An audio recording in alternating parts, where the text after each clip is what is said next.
तो कैसे हैं बच्चों, आप सबको फिर से एक नए क्लास में स्वागत करते हैं। और आज का क्लास यूनिक होने वाला है, यानी नया होने वाला है भाई। हम लोग साइंस पढ़ रहे थे, बट साइंस अब हम नहीं पढ़ेंगे क्योंकि साइंस का समय अलग है। और भैया अभी पढ़ने वाले मैथ, ठीक है। अब चालू होगा मैथ, मैथ का सिलसिला चालू करते हैं। और बहुत बेहतर तरीके से आज हम मैथ पढ़ने वाले, मैथ आई मीन गणित, जिसको बोलते हैं मैथमेटिक्स, ठीक है। उतना तो इंग्लिश आता नहीं है, बट हम लोग हिंदी में पढ़ेंगे क्योंकि हम लोग बिहार बोर्ड वाले। और देखो, बिहार बोर्ड वाले ऐसा नहीं कि हम लोग इंग्लिश नहीं जानते, बट एक माहौल बना हुआ है कि भैया बिहार बोर्ड वाले इंग्लिश कम जानते। लेकिन ठीक है, जो हकीकत है वो हकीकत ही सही। हम मानेंगे कि हम सबका इंग्लिश कमज़ोर है, लेकिन समय आने पर हम सब दिखा सकते हैं। तो उसको साइड में रखते हैं और हम लोग शुरू करते हैं मैथ, ठीक है। जैसा कि यहाँ पे देख सकते हैं, डे 1 में है क्लास 1, क्लास 10th गणित यहाँ पे लिखा हुआ है। गणित सही लिखा हुआ देख लेना। सीपी यानी सीपी मतलब वो उधर भाई मैथ में मत चल जाना, ठीक है। ये सीपी मतलब चैप्टर है, चैप्टर 1, जिसका नाम है वास्तविक संख्या। इंग्लिश में कहा जाए तो रियल नंबर, ठीक है। और इधर देख सकते तो ये अपना चैनल है इधर। तो आज हम लोग पढ़ेंगे रियल नंबर क्या है, वास्तविक संख्या क्या है। वास्तविक संख्या का चर्चा हम 9th में भी कर चुके थे, लेकिन इसमें थोड़ा सा आगे बढ़ेंगे। वास्तविक संख्या में और भी बहुत सारी चीज़ें इंक्लूड है, मतलब ऐड किया गया है। हाँ, जैसे क्या बोलते हैं, जैसे है बहुत सारे चीज़ें, विभाजन प्रमेय क्या है, ये सब चीज़ें ऐसे, और भी बहुत सारी चीज़ें। और इसमें ज़्यादा हम लोग इस रियल नंबर में क्या-क्या कवर करने वाले हैं वो हम देखेंगे। और आज का है बेसिक, ठीक है। आज हम लोग क्या पढ़ने वाले हैं, बेसिक। बेसिक का स्पेलिंग क्या होता है, BASIC, ठीक है। आज हम पढ़ने वाले बेसिक, जो है 10th, जो है 10th का जो मैथ है, MATH। हम मैथमेटिक्स नहीं लिखेंगे क्योंकि बहुत लंबा होता है, गलती भी हो सकता है, इसलिए हम शॉर्ट में लिखते हैं मैथ। इसको बोलते हैं गणित, ठीक है। ध्यान देना भाई, गणित। और हम लोग पढ़ने वाले गणित का आज बेसिक कौन सा, तो CP1, जिसको बोलते हैं, क्या बोलते हैं, रियल नंबर। रियल नंबर, जिसको इंग्लिश में क्या बोलते हैं, वास्तविक संख्या। वास्तविक संख्या, ठीक है। ये हम लोग पढ़ने वाले, बेसिक पढ़ने वाले। उसके बाद बेसिक के बाद हम लोग चलेंगे एक्सरसाइज 0.1 नहीं भाई, 1.1 से लेकर 1.4 तक, ठीक है। आपका BTBC में आपका यही है, ठीक है। BTBC में यही है। उसके बाद एक और बुक हम लोग साइड से पढ़ेंगे। मैं 1.1 से 1.4 तक का हर एक क्वेश्चन, एवरी एवरी क्वेश्चन हम बताएंगे, मतलब जितना है उतना क्वेश्चन बताएंगे। उसके बाद आपका एक और बुक आता है जिसको बोलते हैं स्टूडेंट फ्रेंड, यानी एसेप। डॉक्टर केसी सिन्हा का, डॉक्टर केसी सिन्हा का ना, उसका बुक आता है, डॉक्टर केसी सिन्हा का बुक आता है। उसमें भैया बहुत सारे, जैसे 1.1 में आपका, सॉरी 1.1 में BTPC में 1.5 क्वेश्चन है। तो उसमें आपका 10 से 12 क्वेश्चन या फिर 7 क्वेश्चन ऐसे रहेगा, जो कि आपको बनाना है, ठीक है। जो भी मैं BTBC में जितना भी क्वेश्चन है, उसका क्वेश्चन का सॉल्व कराऊंगा, A to Z क्वेश्चन। उसके बाद आपका एक और बुक है एक्सरसाइज के लिए, प्रैक्टिस के लिए, एसेप, जिसका स्टूडेंट फ्रेंड बोलते हैं, डॉक्टर केसी सिन्हा का एक बुक आता है। उसको आप उसको लेकर प्रैक्टिस करिएगा, ठीक है। तो इस तरीके से चर्चा करने वाले, गणित को हम पढ़ने वाले। और भाई गणित जो है आपका एग्जाम में, कितना नंबर का आता है, 100 मार्क्स, ठीक है। 100 मार्क्स का आता है ना, 100 नंबर का ना। आपका 10th में हम पढ़ाए थे, तो कितने सब्जेक्ट हैं पूरा टोटल, सब्जेक्ट कितने हैं पूरा टोटल, 6 है ना, 6। उसमें आता है हिंदी, हिंदी आता है ना, जो कि शुरू नहीं किया गया है। उसके बाद आता है इंग्लिश, इंग्लिश जो कि अभी शुरू नहीं किया गया है, ठीक है। उसके बाद सोशल साइंस, जो अभी शुरू नहीं किया गया है। उसके बाद संस्कृत, जो अभी नहीं शुरू किया गया है। उसके बाद क्या आता है, साइंस, जो कि चालू हो गया है। फिजिक्स खत्म हो चुका है, बायोलॉजी चल रहा है। केमिस्ट्री भी एक चैप्टर हो चुका है, जो कि अभी मतलब तुमको हो गया है, अभी ऑनलाइन ऐसे नहीं हुआ है। चलो, उसके बाद आता है मैथ। तो मैथ आज से शुरू करते, तो ये आपका 6 चैप्टर होता है, जिसमें 600 मार्क्स का होता है। कितना? 600 मार्क्स, जिसमें इंग्लिश जो होता है उसका मार्क्स ऐड नहीं होता है। क्या होता है? ऐड नहीं किया जाता है। लेकिन अगर इसमें फेल हो जाओगे तो कहा जाएगा कि फेल हो, ठीक है। इसमें अगर फेल हो जाओगे तो कहा जाएगा कि आप भैया फेल हो, ठीक है। लेकिन इंग्लिश का 100 मार्क्स नहीं ऐड होता है। बाकी 5 सब्जेक्ट बच गए, Hindi, Sanskrit, social science, science और मैथ, ये 5 सब्जेक्ट का आपका मार्क्स ऐड होता है, यानी 500 का होता है। तो सब 100 नंबर के है कि नहीं? तो हम मैथ आज पढ़ने वाले, मैथ हम पढ़ने वाले, रियल नंबर, ये आपका एग्जाम में 2 से 3 नंबर का जरूर पूछता है। 2 से 3 नंबर का सवाल जरूर आता है, चाहे तो ऑब्जेक्टिव टाइम में आ जाए, ऑब्जेक्टिव ऑब्जेक्टिव में ही आएगा ज्यादातर, चाहे सब्जेक्टिव में एक एक आ जाए, 1 नंबर का या 2 नंबर का, ठीक है। इस तरीके से आएगा। तो हम लोग आज कवर करने वाले रियल नंबर। रियल नंबर है क्या? बस ध्यान से देखना है, बेसिक हम पढ़ेंगे, ठीक है। ठीक है, बेसिक ऑफ रियल नंबर, ठीक है। वास्तविक संख्या का मूलभूत इकाई, ऐसे इस तरीके से हम पढ़ेंगे, ठीक है। तो इस तरीके से आपने देख लिया। तो हम लोग हिंदी भी आज चालू करने वाले, चैप्टर 1 हिंदी भी चालू हो जाएगा, मैथ भी चालू हो जाएगा, साइंस चालू है, बाकी बच जाएगा संस्कृत, इंग्लिश, सोशल साइंस। तो इसको भी बढ़िया तरीके से निपटाएंगे। तो आज हम लोग पढ़ने वाले गणित। बहुत बार, हर बार बोल रहे गणित गणित, तो चलिए गणित को शुरू करते हैं। चलो, अब रियल नंबर क्या है इसके बारे में हम लोग चर्चा करेंगे।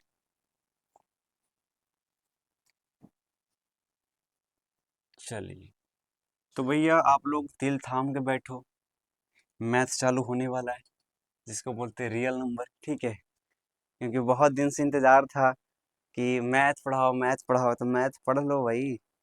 चलो, अब है, हम लोग चालू करते हैं रियल नंबर, वास्तविक संख्या। तो आप लोग नोट करना, ठीक है। पीछे से क्या करना, नोट करना। समझ में आ रहा है? तो दिखाई दे रहा है ना, विजुअल है, क्लियर दिखाई दे रहा था? चलो, ठीक है, क्लियर दिखाई दे रहा है तो कोई बात नहीं। हम लोग पढ़ते हैं रियल नंबर के बारे में। तो हम लोग भारत पाकिस्तान का एक बॉर्डर बनाते हैं, ठीक है। यहाँ से काम करो ऐसे। चलो, भारत और पाकिस्तान का इधर हो जाएगा इंडिया, इधर भी इंडिया, ठीक है। बस खाली बॉर्डर है, बॉर्डर यहाँ पे है, लाइन ध्यान मत देना है। बट चलते ही, मेरे हाथ में नोट्स है, इसको बहुत बेहतर तरीके से, बारीकी तरीके से, ताकि छूट ना जाए। देखो, पढ़ाने के लिए मैं पढ़ा दूंगा, लेकिन नोट्स क्या होता है ना कि तरीके से ऐसे एक एक पॉइंट हम बताएंगे, ठीक है। तो चलिए शुरू करते हैं। हम लोग लिखते हैं वास्तविक संख्या क्या है, ठीक है। पहला में हम लोग वास्तविक संख्या क्या है उसके बारे में। गलती हो जाएगा, कुछ तो बोलना। वास्तविक, वास्तविक संख्या। तो वास्तविक संख्या क्या है, किसे कहते हैं? तो क्या लिखोगे? वे सभी संख्याएं जो संख्या रेखा पर दर्शाई जा सकती है। लिखो, वे सभी संख्याएं, संख्याएं जो वे सभी संख्याएं जो संख्या रेखा, जो संख्या रेखा पर दर्शाई जा सकती है, दर्शाई जा सकती है, ठीक है। दर्शाई जा सकती है, क्या कहलाती है? वास्तविक संख्या कहलाती है, वास्तविक संख्या कहलाती है। कोई दिक्कत नहीं।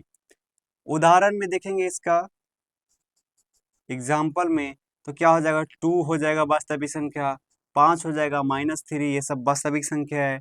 और देखा जाए तो 1 में देखा जाए, 2 में ये भी देख सकते हैं, 1/2, 1/2 यानी 1 का हाफ, यानी 0.5 हो जाएगा।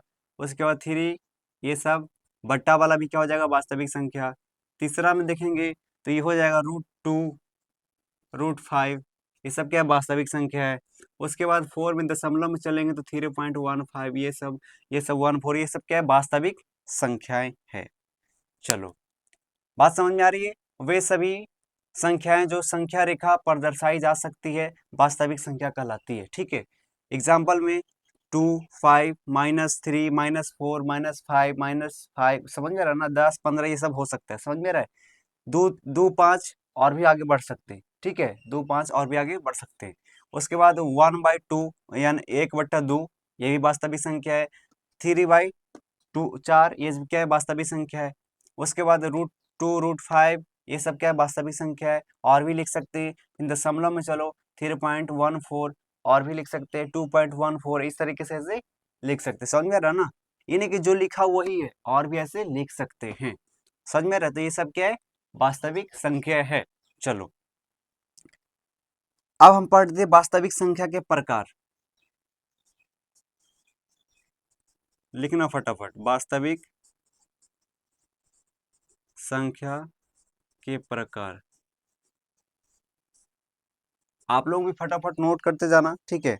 अगर स्क्रीनशॉट लेना चाहते हो तो स्क्रीनशॉट लो, अगर आपके पास कॉपी कलम है तो उसको नोट करते जाना, ठीक है।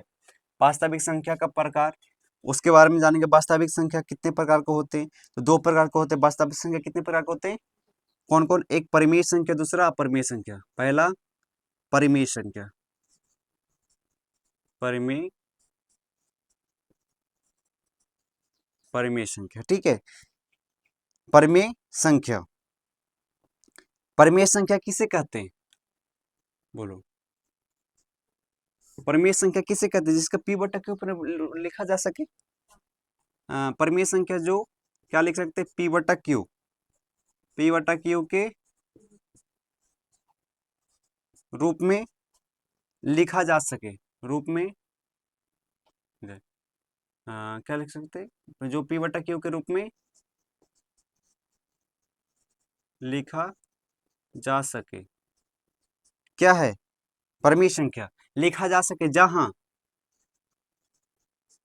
जहां q कभी 0 के बराबर हो सकता है, q इक्वल टू नॉट 0, इस तरीके से, मतलब q 0 के बराबर नहीं हो सकता, q कभी 0 हो ही नहीं सकता। जब भी होगा तो एक या एक से ज्यादा ही होगा, 0 कभी नहीं होगा, ठीक है। तो इस तरीके से, जैसे उदाहरण में हम लिख सकते हैं, एग्जाम्पल में लिख सकते हैं। एग्जाम्पल में क्या लिख सकते हैं, फटाफट लिखना। एग्जाम्पल में हम लिख सकते हैं, जैसे है दू, है दू लिखते हैं। जैसे मैंने दू लिखा, तो हम जानते हैं कि दू के नीचे हमेशा एक कोई भी नंबर है, कोई भी नंबर है, जैसे एक से लेकर या फिर 0 से लेकर, मान ली 0 से लेकर 0 1 2 3 4 5 6 7 8 9 10, ये 10 मतलब 9 तक, कोई भी नंबर है 1 से 9 तक, तो हमेशा उसके नीचे 1 रहता है। क्या रहता है, 1, ठीक है। जिसको बोलते हैं हर और अंश। हर किसे बोलते हैं, अंश किसको बोलते हैं, ऊपर वाला के, और हर नीचे। ये जो दो है, ये दो क्या है, अंश है, और अंश के नीचे हमेशा एक हर लगा रहता है, समझ में आ रहा है ना। तो इस तरीके से, तो दो है तो क्या लिख सकते हैं इसको, दो को क्या लिख सकते हैं, लिख सकते हैं ना ऐसे, 2/1, 2/1 लिख सकते हैं ना। ये जो है, ये क्या है, टू, 2/1, 2/1 मतलब 2/1 है ऐसे, ठीक है, ऐसे लिखा हुआ है, समझ में रहा ना। कॉमा, उसके बाद और भी लिख सकते हैं, 5/7, यही परिमेय संख्या है, समझ में रहा है। उसके बाद 0.75, ये भी परिमेय संख्या है। उसके बाद -3/4, ये भी परिमेय संख्या है, ऐसे लिख सकते। चलो, ये बटा है, ऐसे -3/4 ऐसे लिखा हुआ है, तो ऐसे ना क्या ऐसे लिख दिए, ठीक है। तो ये सब क्या है, परिमेय संख्या है, जिसको p बटा q के रूप में लिखा जा सकते हैं। और देखो, जहाँ q ये 0 के बराबर है, q 0 के बराबर है, ये काटा हुआ है, बराबर नहीं, यानी q कभी 0 के बराबर नहीं हो सकता है। तो देखो q कौन है, अरे जैसे हम लिखे p/q लिखे ना, तो p क्या है, अंश, और q क्या है, हर। तो देखो हर हर है कोई 0, दो में हर एक है, 0 है नहीं, 7 है, इसको 0.75 लिखेंगे, तो इसको पॉइंट हटाएंगे तो क्या हो जाएगा, 0.1/0। तो ये बताओ, ये 0 है, 100 न है। उसके बाद ये क्या है, 4 है, तो 0 के बराबर है, सब 0 से बड़ा है, तो p/q के रूप में इसे लिख सकते हैं, ठीक है। इस तरीके से बात समझ में आ रहा है ना। अगर जैसे ही आ जाए, हम यहाँ पे लिख दे 3/4, -3/4 नहीं, यहाँ पे 0, तो क्या ये परिमेय संख्या है, नहीं। क्योंकि क्यू कभी जीरो हो ही नहीं सकता, समझ में रहा है, क्यू की जीरो हो ही नहीं सकता, इसलिए यहाँ पे 4 5 कुछ भी लिख सकते हो, समझ में रहा है, यहाँ पे 4 था तो 4 लिख दो, समझ में रहा है। चलो इसको फटाफट लिखते जाओ। तो ये था परिमेय संख्या। उसके बाद दूसरा आता है, दूसरा क्या आता है, अपरिमेय संख्या। अपरिमेय संख्या फटाफट लिखते जाना, अपरिमेय संख्या फटाफट लिखते जाना, अपरिमेय संख्या। चलो आप देखते हैं अपरिमेय संख्या क्या है।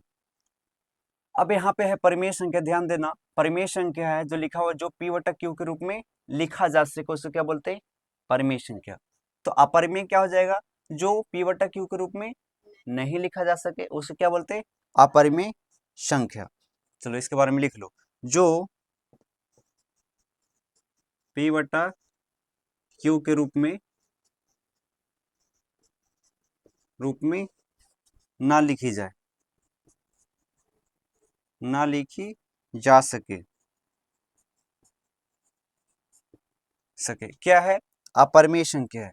उदाहरण में क्या हो जाएगा, √2, ये क्या है, अपरिमेय संख्या। √3 अपरिमेय संख्या, ठीक है, ध्यान देना, मेरी बात ध्यान देना। √2 क्या है, अपरिमेय, √3 क्या है, अपरिमेय। लेकिन ये दोनों वास्तविक संख्या है, दोनों वास्तविक, देखो वास्तविक संख्या में क्या था, √2 √5 है ना, √3 √4 ये सब, ये भले ये वास्तविक संख्या है, लेकिन वास्तविक संख्या में कौन सा संख्या, तो अपरिमेय संख्या। क्योंकि वास्तविक संख्या के प्रकार लिखे ना, दो प्रकार, परिमेय संख्या और अपरिमेय संख्या। तो वास्तविक संख्या में ये कौन सा संख्या है, अपरिमेय संख्या, समझ में रहा है। चलो इसको नोट करो।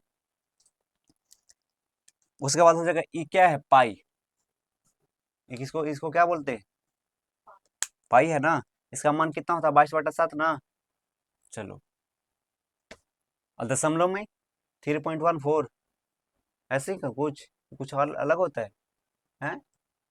अरे 22/7 का भागा दे दो ना रे, जैसे 22/7 होता है ना, 22/7, 7 का भागा दोगे 22 से, तो 3 मरतबे 21, एक बच जाएगा ना, पॉइंट यहाँ पे 0, क्या हो जाएगा, 1 मरतबे 7, तीन, फिर 3 बचेगा, फिर यहाँ पे 0, फिर कितना मरतबे,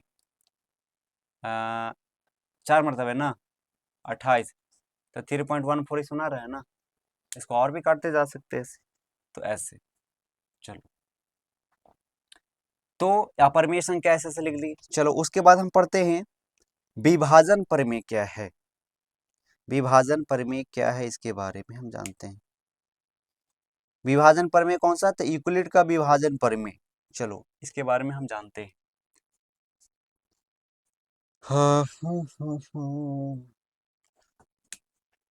कहाँ गया आपका किताब,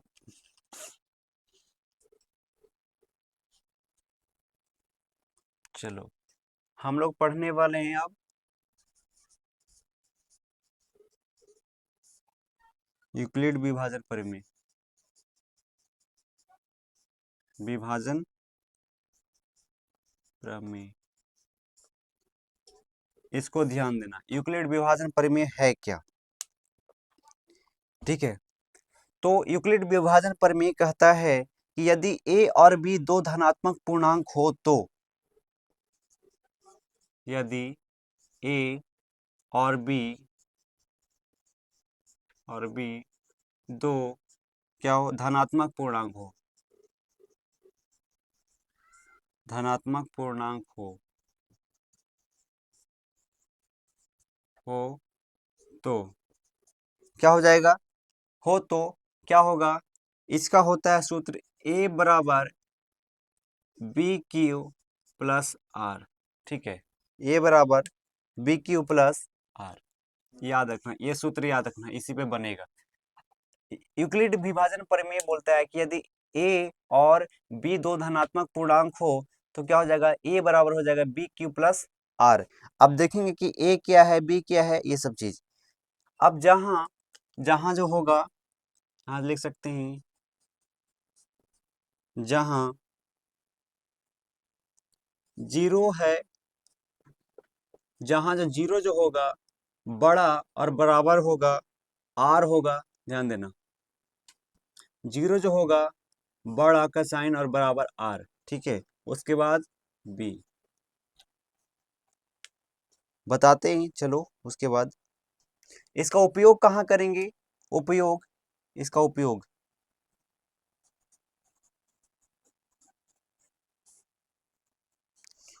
क्या कहाँ करेंगे? तो HCF निकालने में, निकालने में, ठीक है। चलो इसको लिखो, उसके बाद हम बताते समझाते हैं। पहले इसको लिखते जाओ, उसके बाद मैं फिर समझाऊंगा, 2 मिनट टाइम निकाल कर। चलो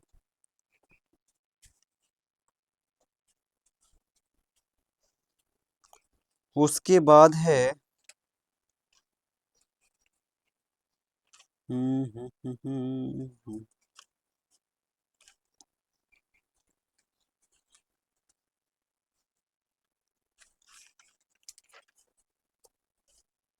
उसके बाद हम पढ़ेंगे यूक्लिड विभाजन एल्गोरिथम।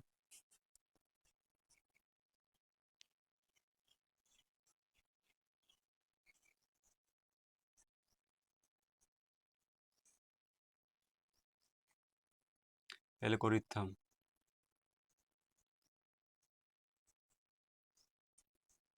यूक्लिड विभाजन एल्गोरिथम, एल्गोरिथम, ठीक है, यूक्लिड विभाजन एल्गोरिथम।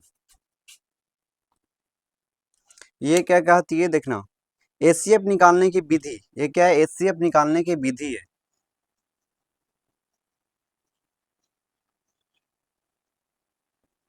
निकालने की विधि, विधि उदाहरण से देखेंगे, एग्जाम्पल। जैसे HCF हो जाएगा 2691। तो 91 का जो HCF होगा, इसको हम तोड़ेंगे तो हो जाएगा 26 × 3 + 13। उसके बाद है 26 बराबर 13 × 2 + 0। तो HCF आपका हो जाएगा 13। चलो आप अभी उतारते जाओ, उसके बाद मैं समझाऊंगा। आप उतारते जाओ, उसके बाद मैं फिर से इसको बढ़िया से समझाऊंगा। चलो उसके बाद और भी चीजें हैं। उसके बाद है 5 में लिखेंगे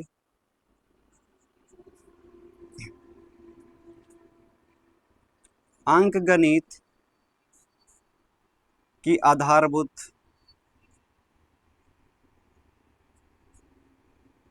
अंक गणित के आधारभूत प्रमेय।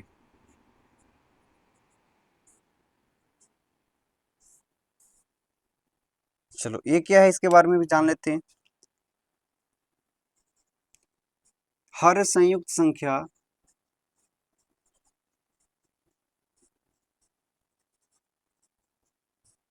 संयुक्त संख्या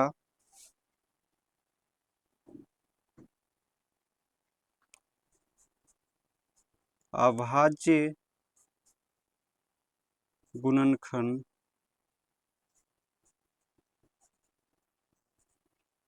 गुणनखंडों के फलस्वरूप अभाज्य गुणनखंड के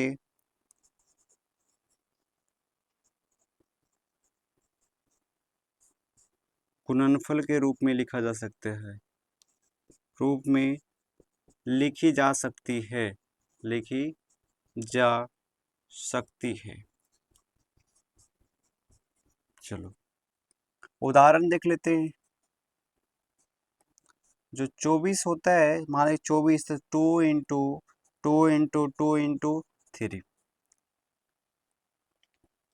उसके बाद अभाज्य संख्या क्या है, ये भी जानते हैं।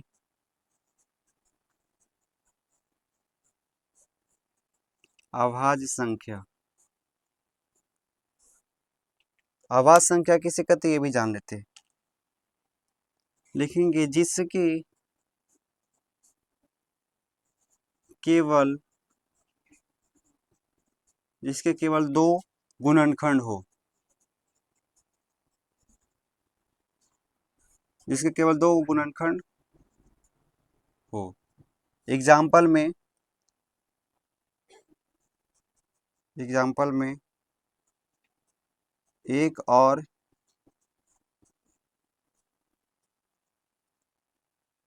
स्वयं।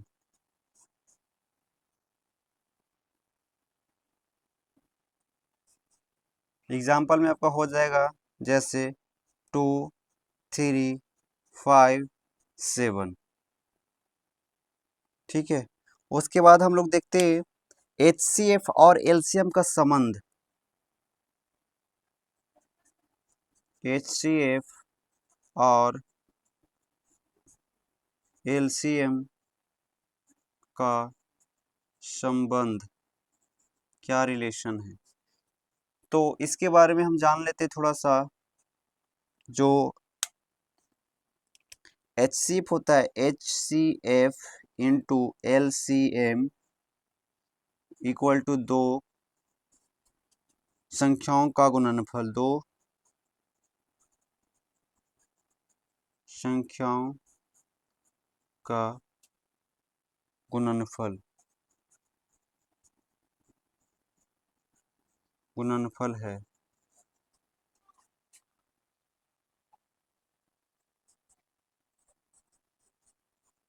फॉर्मूला क्या होता है भाई, A into B equal to HCF into LCM। ठीक है, इस तरीके से। उसके बाद हम लोग पढ़ेंगे दशमलव प्रसार क्या है, इसके बारे में आगे। चलिए इसके बारे में थोड़ा सा हम जान लेते हैं, चर्चा करते हैं, बढ़िया से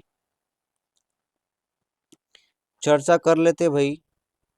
चलो आप इसको फटाफट एक बार स्क्रीनशॉट लो।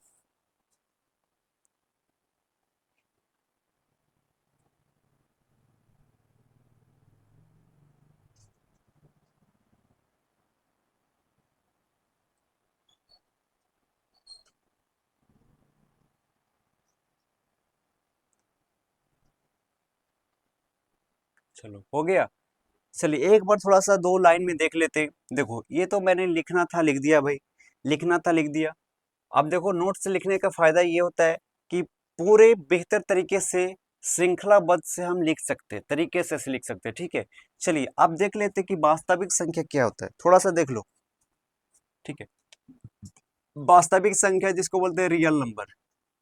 ठीक है, रियल नंबर ये होता क्या है, तो इसको बोल सकते हो वे सभी संख्या, सभी का मतलब एवरी, एवरी का मतलब पूरा, एवरी नंबर। ठीक है, वे सभी संख्या है, वे सभी संख्या, कौन सा संख्या, जो संख्या रेखा पर दर्शाई जा सकती है, वास्तविक संख्या कहलाती है।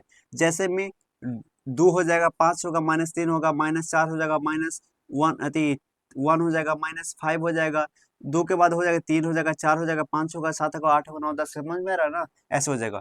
उसके बाद 1/2 भी हो जाएगा, 3/4 भी हो जाएगा, और भी लिख सकते हैं, 5/7 लिख सकते हैं, समझ में आ रहा है ना, ऐसे लिख सकते हैं।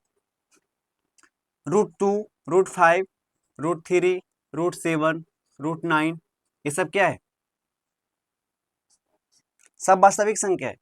लेकिन वास्तविक संख्या भी अलग अलग होता है, दो प्रकार का, परिमेय संख्या और अपरिमेय संख्या, उसको आगे चर्चा करेंगे।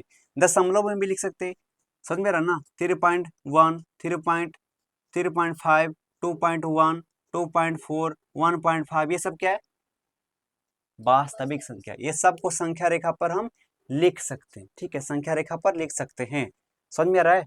संख्या रेखा का मतलब क्या होता है, संख्या रेखा का मतलब, जैसे ये मान ली एक रेखा है। ठीक है, तो यहाँ हम लिखे 1, ठीक है, और यहाँ पे लिखे 2, यहाँ पे लिखे 3, यहाँ पे लिखे 4, यहाँ पे लिखे 5। तो मैंने जो बोला 3.14, तो 3.14 इसके और इसके बीच में आ जाएगा ना, तो यहाँ पे कहीं पे तो होगा ना, संख्या रेखा पर आएगा ना, वही तो बात है, बात वही है ना। अब जैसे √2 है, √2 है, तो √2 का मान कितना होता है, आप √2 का मान निकालोगे तो इसके बीच में आएगा, इसके बीच में कहीं ना कहीं आ जाएगा, आएगा ना। अब हम मान लें कि रूट रूट है, यहाँ पे ले लिए, रूट ले लिए 8, या फिर √9 ले लिए, तो √9 का वैल्यू होता है 3 होता है, तो 3 यहाँ पे आएगा ना, संख्या रेखा पर आ सकता है ना, इस संख्या रेखा पर आएगा। ठीक है, अब हम लिखे लिए थे 2/5 लिखते, ये बट्टा में लिए थे ना यहाँ पे, जैसे यहाँ पे लिखे 1/2 लिए थे, 1/2 का मतलब इसको भागा देंगे 1 को 2 से, तो यहाँ पे क्या आ जाएगा, 0.05 5 यानी 0.5 आएगा। तो 0.5 1 और 2 के बीच में आएगा 0.5, मारेंगे एक थप्पड़। ये आएगा 0 और 1 के बीच में आएगा 0.5। समझ आ रहा है ना? तो कहीं ना कहीं संख्या रेखा पर तो आ रहा है ना, संख्या रेखा पर आएगा, आ रहा है ना। चलो, तो इसी तरीके से बताया गया कि वे सारी संख्या सभी संख्या जो संख्या रेखा पर लिख सकते हैं, तो उसको क्या बोलते हैं? वास्तविक संख्या। तो ये सब क्या है? वास्तविक संख्या। बात समझ में आ गई? क्लियर हो या नहीं कि डाउट है? क्लियर हो ना? तो सारी संख्या आ जाएगी इस पे, ठीक है। 0 से लेकर 9 के बीच में सब संख्या आ जाएगा ना, सब वास्तविक संख्या है। चलो, रूट में भी आ जाएगा। अब बात रही कि वास्तविक संख्या जो है रियल नंबर का टाइप होता है। टाइप का मतलब प्रकार, प्रकार मतलब टाइप, टाइप मतलब प्रकार। कितने होते हैं? 2 प्रकार के होते हैं। कितने? 2। तो वास्तविक संख्या कितने प्रकार के? 2 प्रकार के। पहला कौन? परमेय संख्या। पहला कौन आ जाएगा?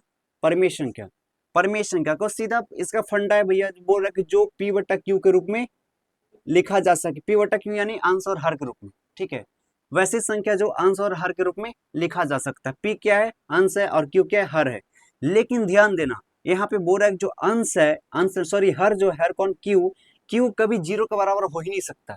q जब भी होगा तो 1 या 1 से ज्यादा, 1 या 1 से ज्यादा होगा।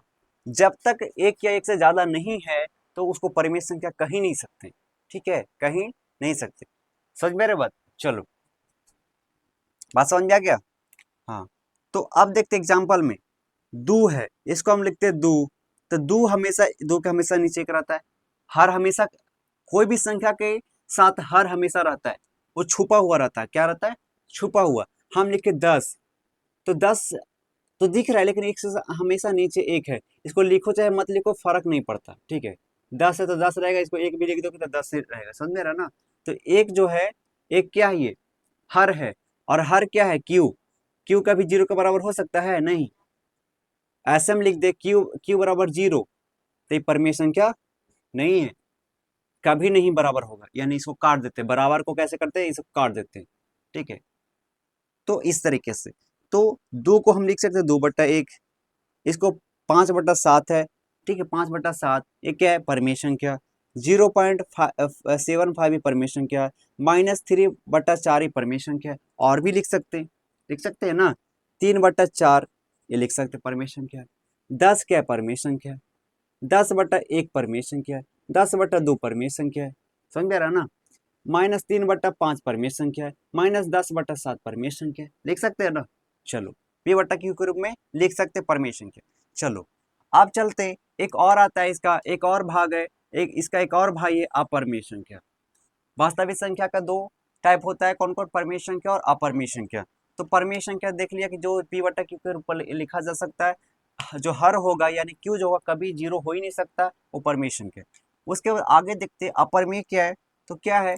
जो p बटा q के रूप में नहीं, नहीं का मतलब ना लिखी जा सके।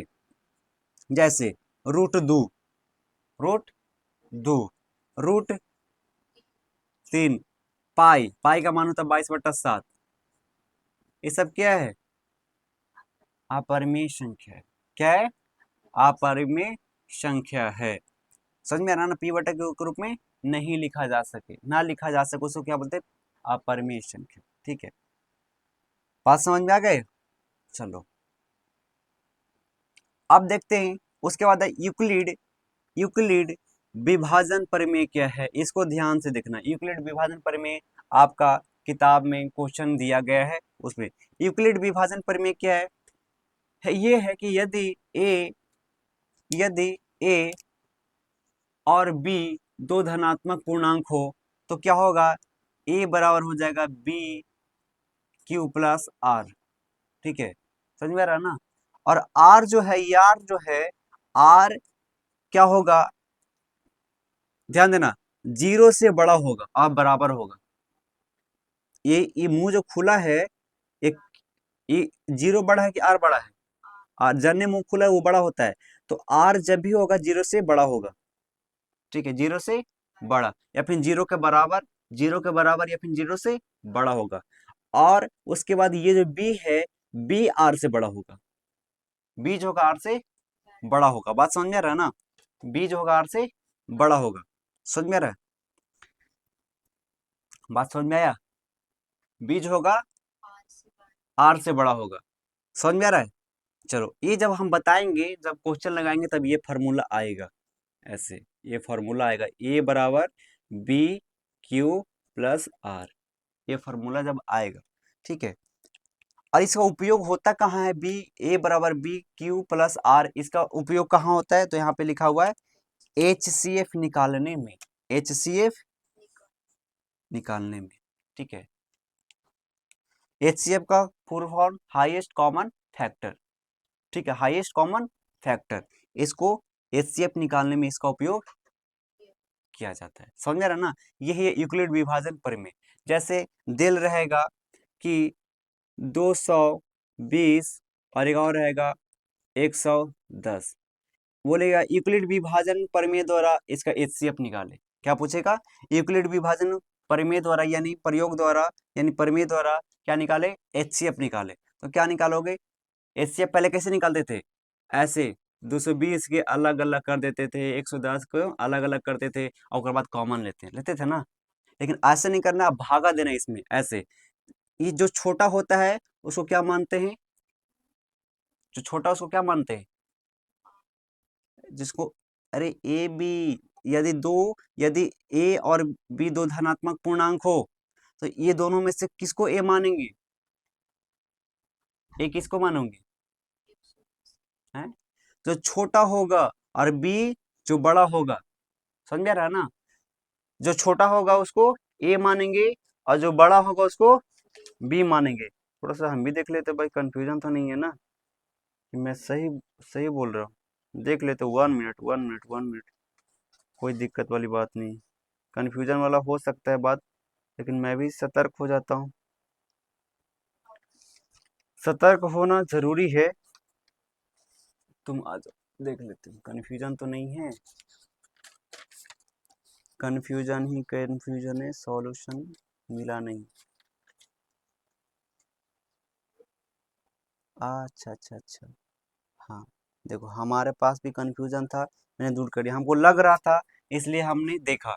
ये जो होता है, ये क्या होगा? बड़ा वाला। ये क्या हो जाएगा? ये हो जाएगा और ये बी हो जाएगा। बड़ा वाला ए हो जाएगा और छोटा वाला बी हो जाएगा। समझ में आ रहा है ना? तो अब क्या करेंगे? बी से ए में भागा देंगे। समझ में आ रहा है ना? बी से ए में भागा देंगे। देखो HCF कैसे निकलता है यूक्लिड विभाजन परिमेय से, परिमेय द्वारा। जैसे ये जैसे लिखे थे 220 और 110, तो ए बराबर कितना हो जाएगा? 220 और बी बराबर 110। तो बी से ए में भागा देंगे, तो बी कितना है और ए कितना है? कितना मरतबे लगेगा? 2 मरतबे लग जाएगा?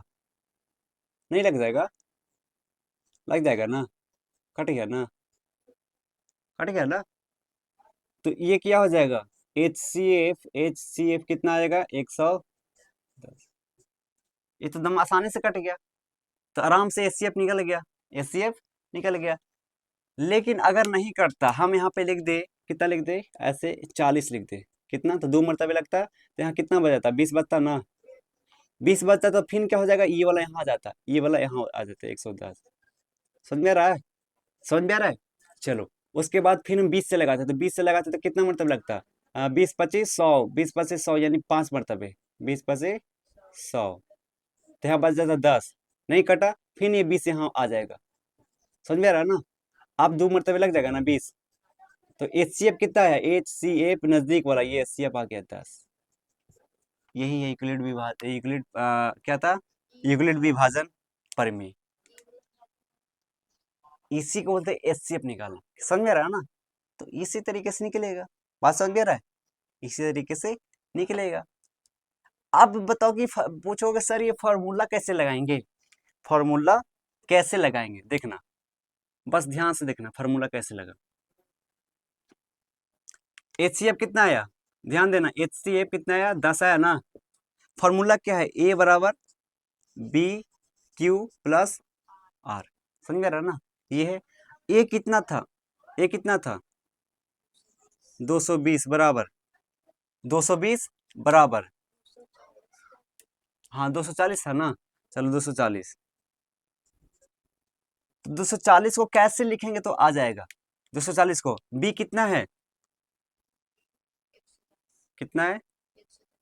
110।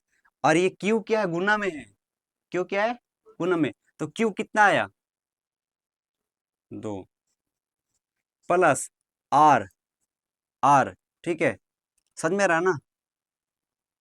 1 मिनट 1 मिनट।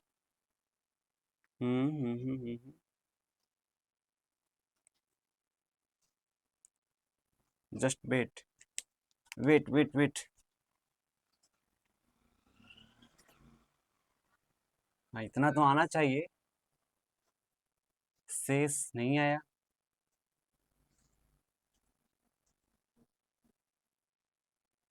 कहीं तो हम गलत लिख रहे, कहीं तो गलत लिख रहे, 1 मिनट। गलत तो कहीं हम लिख रहे, बस 1 मिनट वेट करो, घबराने की कोई जरूरत नहीं है, घबराने की कोई जरूरत नहीं है।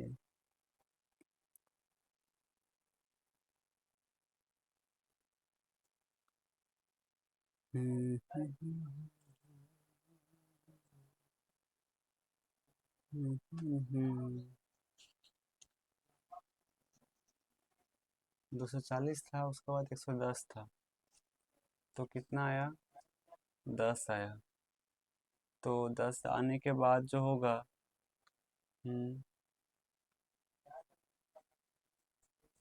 220। हम गलत जमा लगा रहे क्या फॉर्मूला?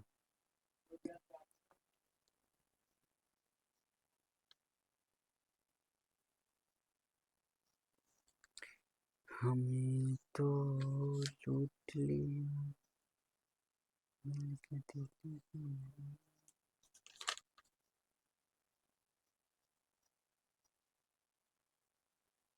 अच्छा अच्छा, तो यहाँ पे जो होगा, ये फार्मूला नहीं लगेगा यहाँ पे, यहाँ पे ये फार्मूला नहीं लगेगा।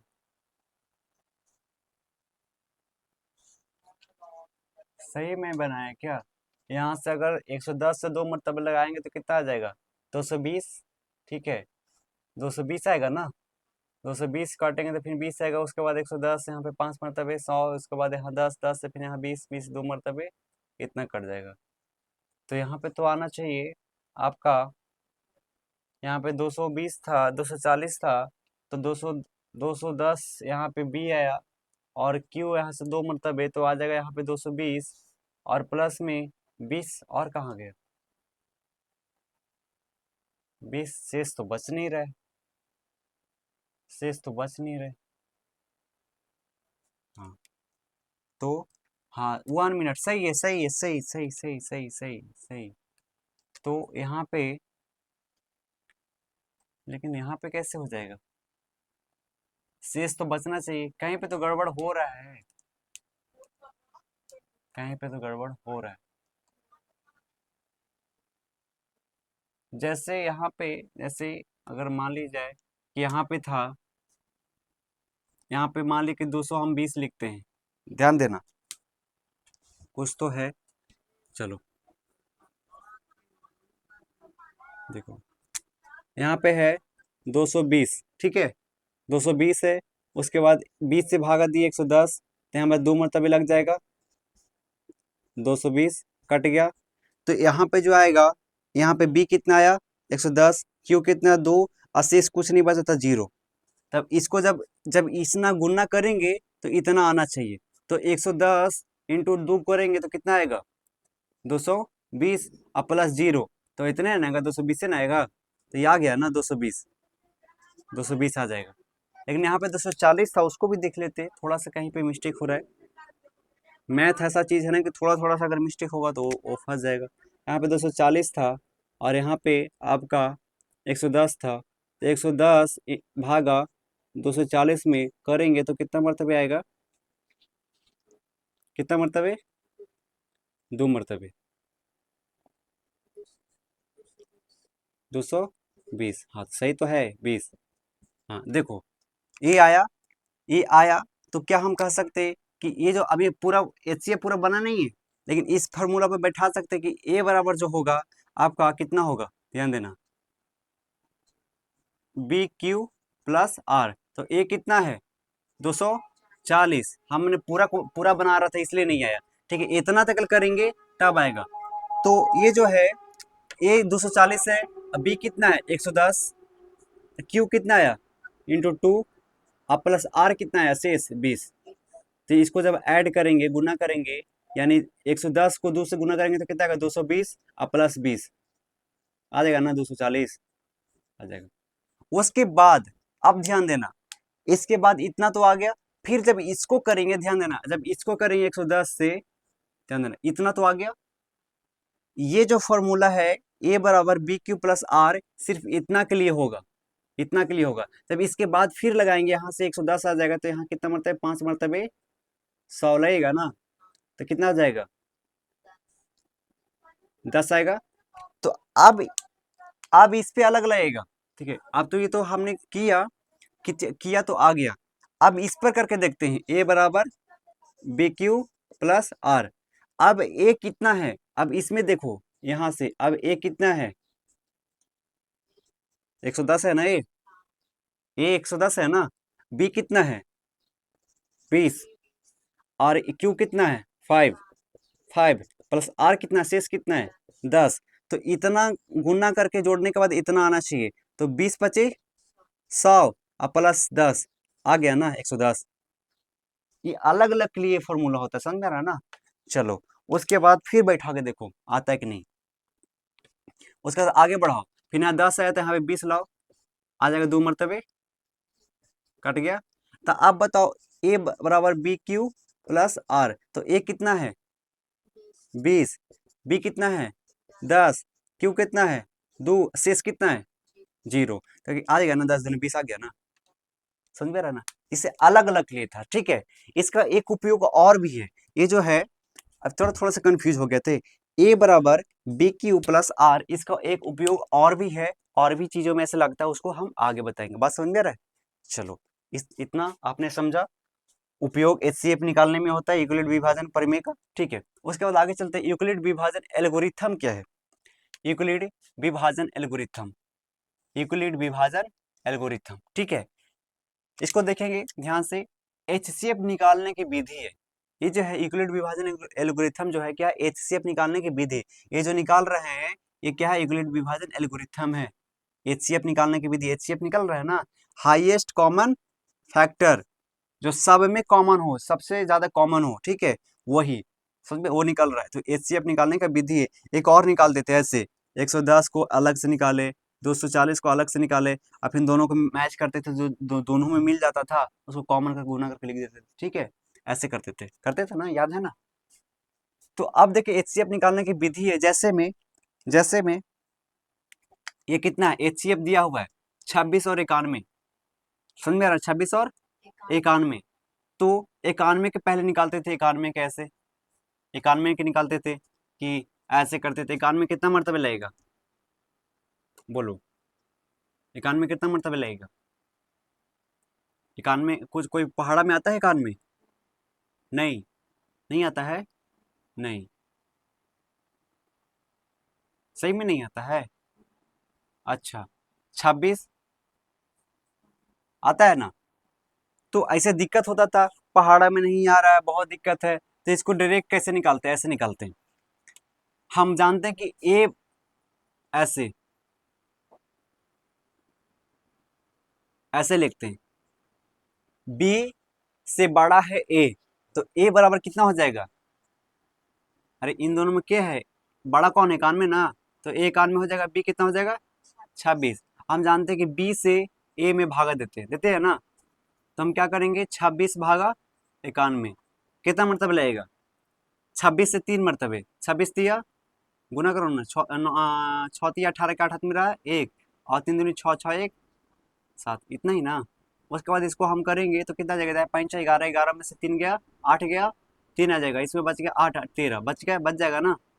चलो फिर क्या करेंगे, 13 को यहाँ से फिर 26 लाएंगे ना उठा के, यहाँ भागा देंगे तो कितना आ जाएगा 2 मरतबे, 13 दूनी 26 काट के तो 13 आया ना, तो क्या लिखा है एचसीएफ 13 आया ना, यही तो बनाया हुआ है। 91 को देखो कैसे किए, 91 को बाद जब भागा दिए 26 से तो 26, 91 को भागा दिए 26 से तो 26 इंटू 2 आया ना। और सूत्र बैठाओ ना, ए बराबर बी क्यू प्लस आर। तो ए कितना है 91, ठीक है, और बी कितना आया 26, क्यू कितना है 3, और आर जो शेषफल कितना आया 13, तो आया ना 26 इंटू 3 प्लस 13, 91 का। उसके बाद फिर 26 का किए, 26 का किए ना, 26 का किए तो 26 बराबर 13 इंटू 2 प्लस शेष 0। अब ये दोनों में कौन कॉमन है, 13 इधर से आ गया, 13 इधर कॉमन, ये वाला यानी यहाँ निकल गया, यानी एचसीएफ 13। बात समझ में आ गया। तो ये तो है यूक्लिड विभाजन एल्गोरिथम एचसीएफ निकालने का विधि, समझ में आ रहा है ऐसे। तो ये जो है बहुत आसान तरीका है, ये क्या है, आसान तरीका। कोई भी ऐसे पूर्णांक को निकाल सकते हैं, ठीक है, कोई भी संख्या है उसको बहुत बेहतर तरीके से इसके माध्यम से निकाल सकते हैं। नाइन्थ के पहले हम पढ़ते थे ऐसे अलग अलग ऐसे करते थे, उसके बाद ऐसे फिर कॉमन लेके करते थे। लेकिन ये जो है यूक्लिड विभाजन एल्गोरिथम से जो एचसीएफ निकालने का विधि बहुत आसान हो गया, इस तरीके से आप निकाल सकते हैं। और ये आपका ऑब्जेक्टिव टाइप क्वेश्चन में आपका आएगा। बात समझ में आ रहा है, समझ में आ गया। चलो उसके बाद आगे चलते हैं।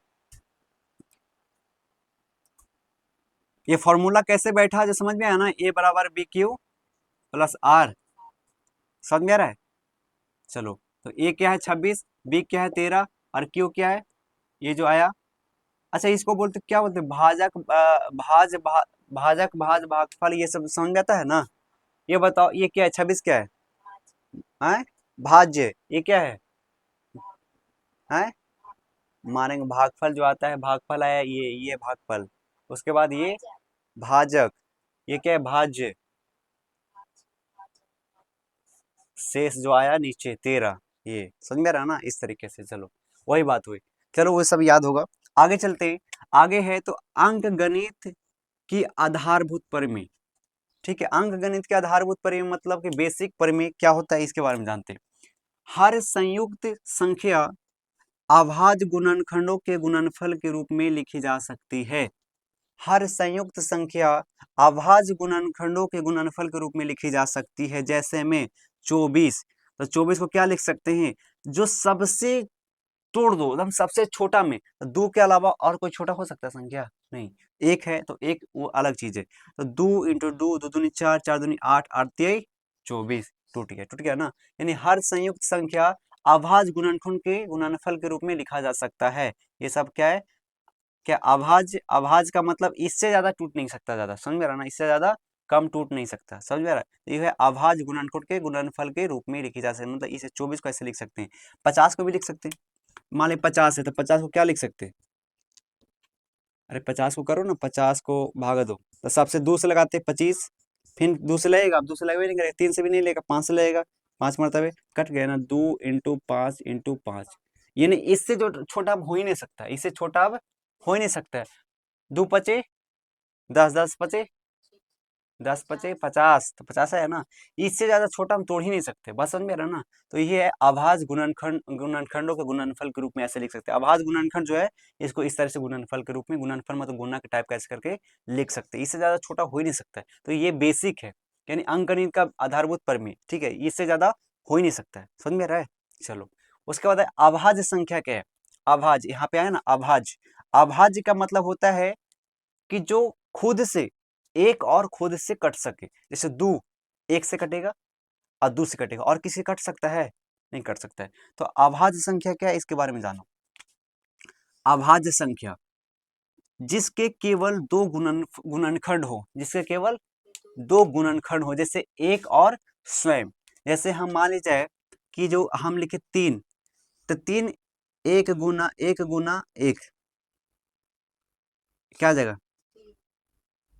एक, अरे एक जोड़ एक लिखते था ना, 3 आता। लेकिन हम कैसे लिख सकते हैं, 1 इंटू 3 लिख सकते हैं ना, बराबर 3 है ना आएगा। 1 इंटू 3 नहीं लिख सकते, तो इसका दुए का गुणनखंड हुआ, 1 और 3, हुआ कि नहीं हुआ। और 3 कैसे लिख सकते हैं, और 3 कैसे लिख सकते हैं, कैसे गुना करेंगे। अगर 3 में अगर यहाँ पे 2 लगा दे, 3 दूनी 6 हो जाएगा, हमको 3 लाना है गुना करके। तो 1 और 3 में गुना करेंगे तब तो 3 आएगा ना। तो इसका कितना आया, जिसके केवल 2 गुणनखंड हो, तो 1 और 3 है ना, है है कि नहीं है।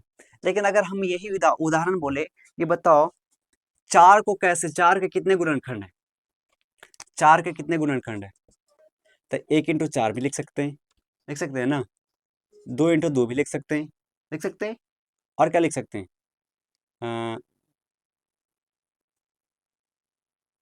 और क्या लिख सकते हैं बोलो, इतना ही लिख सकते हैं, और नहीं लिख सकते हैं, देख लो। 2 दूनी 4 आए, 1 × 4, इसका भी 2 गुणनखंड है कि नहीं है।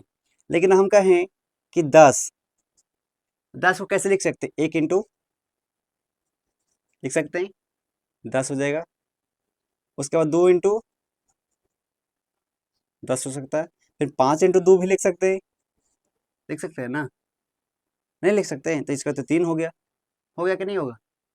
तो बोल रहा है कि सिर्फ केवल और केवल 2 गुणनखंड हो, उसको क्या बोलते हैं, अभाज्य संख्या। क्या बोलते हैं, अभाज्य संख्या। समझ में रहा ना, 4 भी अभाज्य संख्या नहीं है, समझ में रहा ना, 4 भी अभाज्य संख्या नहीं है, जिसका केवल और केवल एक और स्वयं हो। तो एक और स्वयं, जैसे 2 हो गया, 2 1 से भी कटता है और अपने आप से कटेगा, 3 1 से कटेगा और अपने आप से कटेगा, 5 1 से कटेगा और अपने आप से कटेगा, 7 1 से कटेगा और अपने आप से कटेगा। समझ में आ रहा है ना, समझ में आ रहा है कि नहीं आ रहा है। लेकिन 4 जो है 1 से कटेगा और अपने आप से कटेगा, सिर्फ 2 से नहीं कट रहा है ना। अरे 4 जो है ठीक है, इसका 2 गुणनखंड आया, लेकिन ये देखो 1 से भी कट रहा है, 2 से भी कट रहा है, अपने आप से भी कट रहा है, तो 3 हो गया ना। ये सिर्फ क्या बोल रहा है कि एक और स्वयं से कटे, एक और स्वयं मतलब खुद से कटे। तो जैसे 2 है, 2 1 से भी कटेगा, समझ कटेगा ना, 2 मरतबे, और 2 खुद से कटेगा, और किसी से 3 से कट सकता है, 4 से कट सकता है। लेकिन हम 4 ले रहे हैं, तो 4 का भी 2 ही आ रहा है, गुणनखंड आ रहा है ना, आ रहा है कि नहीं आ रहा है। लेकिन ये बताओ कि 1 से कट रहा है 4, ठीक है, 4 से भी कट रहा है, लेकिन 2 से कटना चाहिए था। ये क्या बोल रहा है, एक और स्वयं से, यानी 1 से और 4 से कटना चाहिए था 4 को, लेकिन 2 से भी कट रहा है, तो क्या अभाज्य संख्या है, नहीं। अभाज्य संख्या उसे बोलते हैं जो एक और स्वयं से कट सके। जैसे 7 है, 7 किसी से कटता है, 1 से कटेगा और अपने आप से कटेगा, उसको अभाज्य संख्या बोलेंगे। समझ में आ रहा है ना, ऐसे। जैसे 9, 9 अभाज्य संख्या है, नहीं, 1 से तो कट रहा है, 9 से भी कट रहा है, 3 से भी कट रहा है ना। लेकिन 11 1 से कट रहा है और अपने आप से कट रहा है, और किसी से कट रहा है, नहीं, अभाज्य संख्या। 13 1 से और अपने आप से कटता है, 15 भी नहीं है। उसके बाद 17 है कि नहीं, 19 है, लेकिन 21 नहीं है, 23 है। फिर सोच में 21 7 से कट जा रहा है, 3 से कट जा रहा है, तो एक और अपने आप से कटे उसे अभाज्य संख्या कहते हैं। चलो, तो इस तरीके से आपका था, अभी और है, तो देख सकते हैं एक और स्वयं से 2 3 5 7, उसके बाद आ जाएगा 7 के बाद कितना आ जाएगा, 11, उसके बाद 13, उसके बाद 17, 17, उसके बाद 19, उसके बाद 23, 23 के बाद 23 के बाद कितना आ जाएगा, 25 नहीं आएगा, 26 नहीं आएगा, 27 भी नहीं आएगा, 27 3 से कट जाता है। उसके बाद 31 आएगा, 29 कटेगा, 29 आएगा ना, 29 भी आ सकता है, 29 आ सकता है, 29, उसके बाद 31। समझ में रहा ना, ऐसे। उसके बाद आगे चलते हैं, तो HCF और LCM का संबंध, HCF और LCM का संबंध क्या है, ठीक है, रिलेशन क्या है। तो HCF निकाला और LCM निकालोगे, उसको तब गुना करोगे तो मूल संख्या आ जाएगा। क्या आ जाएगा, मूल संख्या। जैसे देखना ध्यान से, HCF निकाले ना, जैसे 13 निकाले, ये 26 और 91 के HCF कितना आया, 13 आया। और LCM निकालोगे, LCM निकालोगे, 26 और 91 का LCM निकालना कैसे निकालोगे, ऐसे निकालते हो ना, ऐसे। जैसे मान ली जाए कि, ध्यान देना, अब इसको समझाते हैं। 26 91 का एलसीएम कितना आएगा, 26 और 91 का एलसीएम कटेगा, 26 और 91 कटेगा नहीं, इसको दोनों गुना करना पड़ेगा ना। क्या करोगे, गुना करोगे ना, गुना करो, गुना करोगे तो कितना आएगा, टोटल संख्या कितना आएगा, 26 और 91 में गुना करो, 91 इंटू 26 कितना आएगा, 6 एकम 6, 9 छक 54, 2 एकम 2 9 दूनी 18, 6 6 8 5 13, और यहाँ पे 2, इतना आएगा ना। यानी नहीं यार, तो गुना करो, तो यही बता रहा है कि HCF और LCM दो संख्याओं का गुणनफल है। क्या है, दो संख्याओं का गुणनफल है। तो अब जो हुआ ए बी बराबर H C F into LCM, ठीक है, ए बी बराबर H C F into LCM. इसका मतलब हुआ कि जो संख्या था, ये संख्या क्या है, ए बी, ए कितना है, ए कितना है 91, और बी कितना है 26। ये दोनों को ए और इंटू बी का जो गुना करके जो आएगा, जितना टोटल आएगा उतना एलसीएम निकाले और एचसीएफ और एलसीएम निकालो, उसको दोनों गुना कर दोगे तो सेम आएगा। बात समझ में आ रहा है कि नहीं आ रहा है? समझ में आ रहा है कि नहीं आ रहा है ये चीज?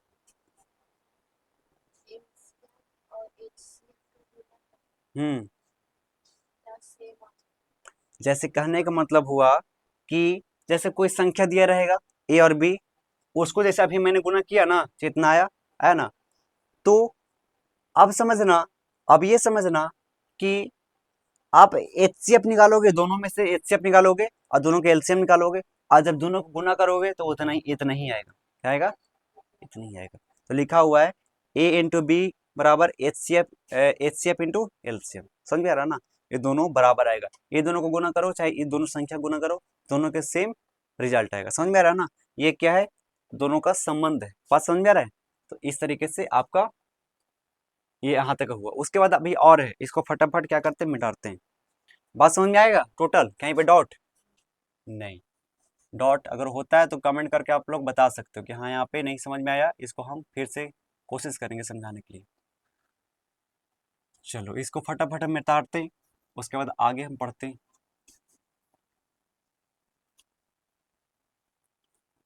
इतना बेसिक पढ़ ली, उसके बाद किताब उलटना देखो फटाफट बनेगा। कोई कोई चीजें जो नहीं बनेगा लेकिन समझ में आ गया फिर भी नहीं बनेगा, उसको फिर समझाना पड़ेगा। कोई कोई क्वेश्चन जो है नहीं बनेगा, हालांकि अगर दिमाग लगाओगे, बुद्धि लगाओगे, इधर उधर जोड़ तोड़ करोगे तो बन जाएगा।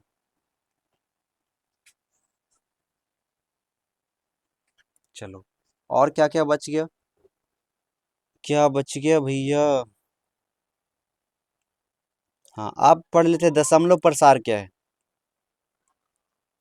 दशमलव प्रसार जिसको शांत और अशांत पढ़े थे ना, हाँ उसके बारे में। नाइन्थ में पढ़ाया था शांत क्या है, अशांत क्या है, शांत आवर्ती दशमलव क्या है, अशांत आवर्ती दशमलव क्या है, ये सब पढ़ाया गया था। चलो ये सब पढ़ाया गया तो ध्यान देना यही सब चीजें। इसलिए नाइन्थ अगर अच्छा से पढ़ लिए हो तो बहुत आसान हो जाएगा टेंथ, नहीं तो दिक्कत होगा। चलो लिखते हैं, फटाफट पढ़ लिखो उसके बाद समझाते हैं। दशमलव प्रसार,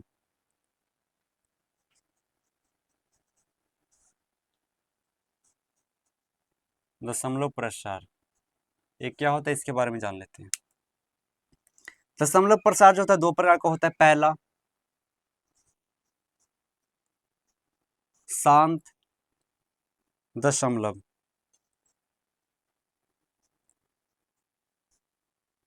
शांत दशमलव ये क्या होता है इसके बारे में जान लेते हैं। जो समाप्त हो जाता है,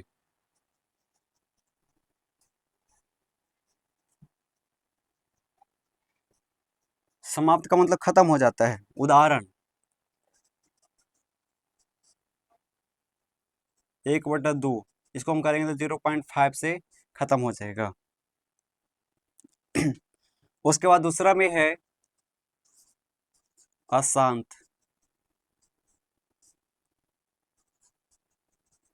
आवर्ती दशमलव।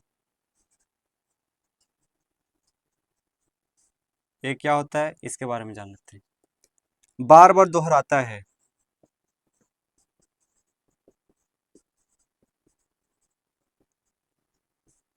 बार बार दोहराता है। एग्जाम्पल में क्या हो जाएगा, 1/3 को ले लेंगे, क्या हो जाएगा 0.3333 डॉट डॉट डॉट ऐसे आते जाएगा। अब है P बटा जो Q होगा, P बटा Q का दशमलव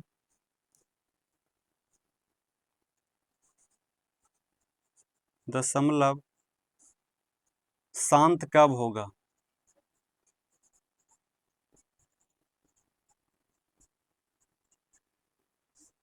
P बटा Q के रूप में अगर आएगा तो उसका दशमलव शांत कब होगा। तो हम बताए थे नाइन्थ क्लास में, अभी जान ले, यदि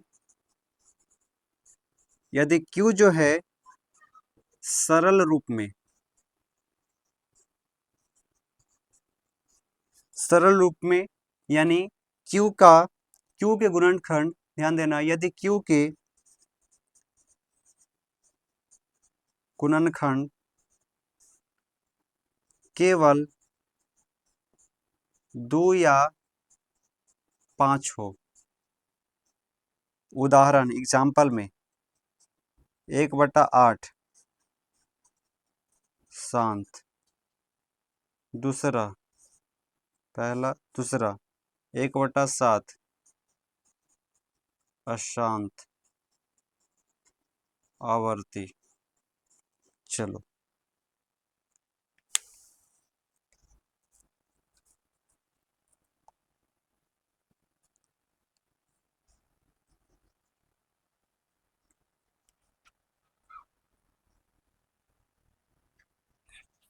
तो इतना हो गया। उसके बाद थोड़ा सा और पॉइंट जान लेते हैं।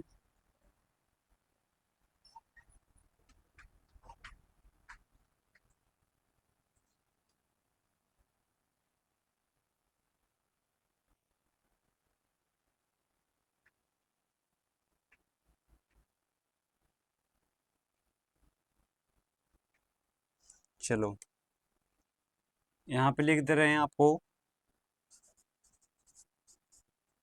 बहुत ज़रूरी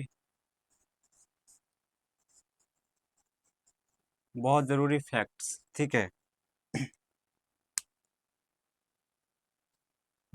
ए, क्या है भाई?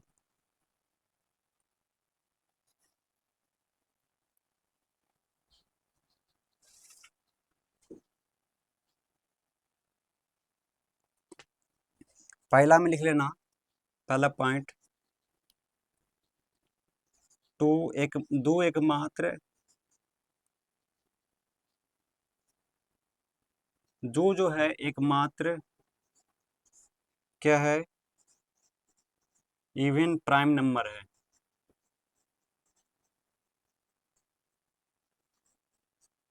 है। उसके बाद दूसरा,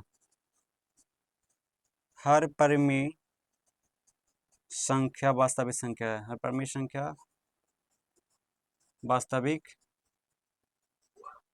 संख्या है। उसके बाद हर अपरिमेय संख्या,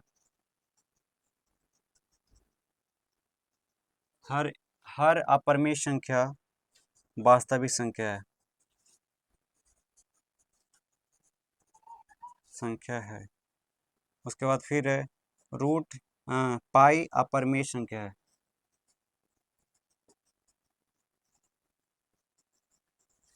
उसके बाद है √2 अपरिमेय संख्या है। चलो,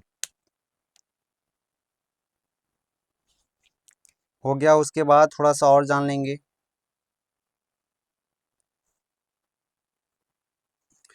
चलो, उसके बाद अभाज्य गुणनखंड क्या है, ये सब जान लेते हैं। थोड़ा सा पॉइंट, सह अभाज्य क्या है? सह अभाज्य संख्याएं दिखाई दे रहा है बोर्ड पे कि कलर डालना पड़ेगा?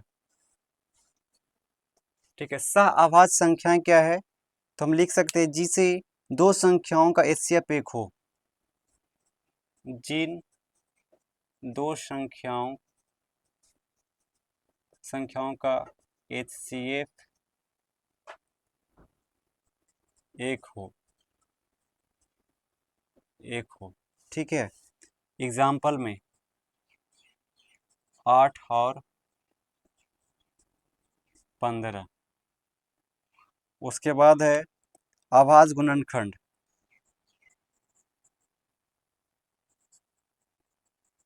अभाज्य गुणनखंड, अभाज्य गुणनखंड, अभाज्य गुणनखंड क्या है? तो उदाहरण देख सकते हैं। 36 जो है 2 के पावर 2, 3 के पावर 2। 72 जो है 2 के पावर 3 इंटू 3 के पावर 2। अभाज्य गुणनखंड जो है यह HCF और LCM दोनों में काम आता है। ठीक है, उसके बाद है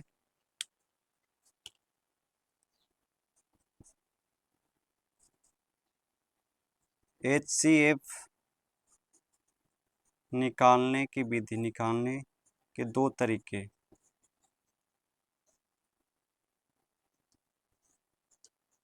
HCF निकालने के दो तरीके हैं, कौन कौन? पहला है यूक्लिड यूक्लिड विधि, दूसरा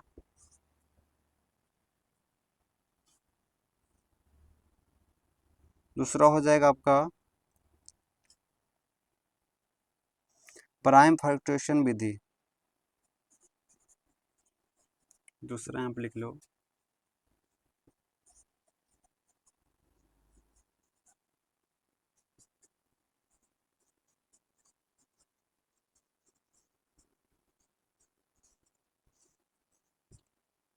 फैक्टराइजेशन विधि। उसके बाद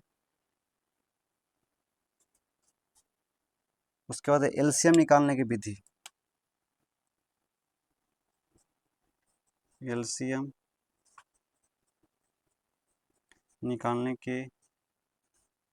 निकालने की विधि उतारो। उसके बाद मैं बताता हूँ।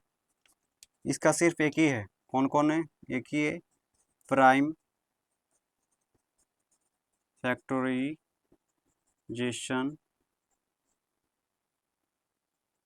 विधि।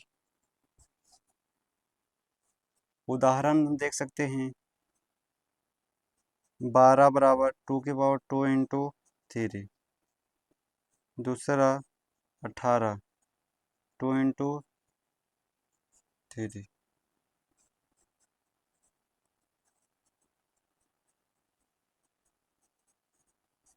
36।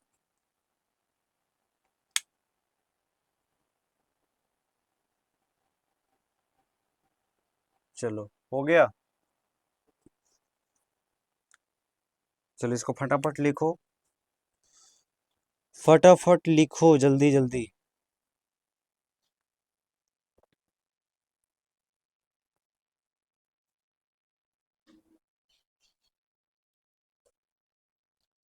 थोड़ा सा इंक हम डालते हैं, आप लोग का स्क्रीनशॉट ले सकते हो।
चलो देखते हैं, अब